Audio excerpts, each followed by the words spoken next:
The European Union received a brutal rejection from Switzerland when the country cancelled its ridiculous application to join the bloc. The EU and Switzerland have been embroiled in multiple disputes for years, and are still negotiating the terms of their cooperation today. Bern and Brussels are currently trying to forge an institutional framework agreement. Negotiations for the partnership began in 2014, but are still to reach a formal conclusion as disagreements over agriculture, trade and stock markets leave talks stalled. Switzerland and the EU still work together on a patchwork of 120 treaties, partly because the country withdrew its application to join the EU in 2016. Bern made the decision just 1 week before the UK voted to leave the bloc, after the decision to cancel its application to join the EU in 2016. Swiss politician Filippo Lombardi from the Christian Democratic People's Party said it was not very clever to discuss it again and called the whole thing a bit ridiculous.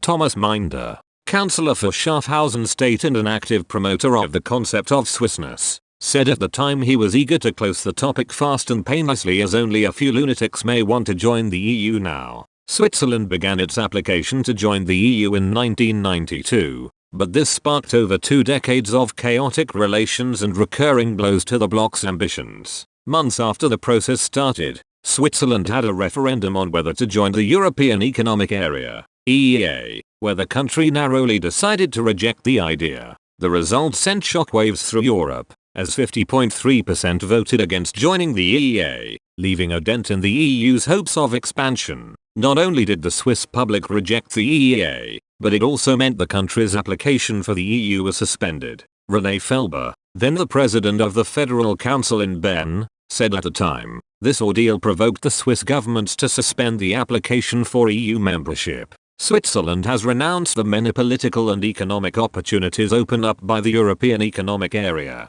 It has also broken with its traditional policy of rapprochement with Europe. We have witnessed a grave rupture between the federal authorities and the people. The cleavage between the French-speaking cantons and the rest of Switzerland is a matter of great concern. After years of tense negotiations between Brussels and Bern regarding their future relationship, Switzerland held another referendum in 2001. Swiss voters overwhelmingly rejected a proposal for immediate membership talks. Switzerland continues to clash with the EU over stock market trade after Brussels no longer recognized the country's equivalence in 2019, meaning investment firms in the EU were no longer allowed to trade on the Swiss stock exchange. Switzerland retaliated by banning the trade of Swiss shares in EU markets. Jose de Selhoff, CEO of SIX Group, which runs the SIX Swiss stock exchange, warned that the EU could deal with the UK in a similar fashion post-Brexit. He told CNBC, Switzerland is technically equivalent. The EU has just used this as a political means to hold the Swiss hostage to talk about the overall framework agreement. You do see that the stance of the EU against third-party countries is hardening more and more, and we in Switzerland have seen that, and you see that also in the EU-UK discussion. So it is an example of how hard it can be.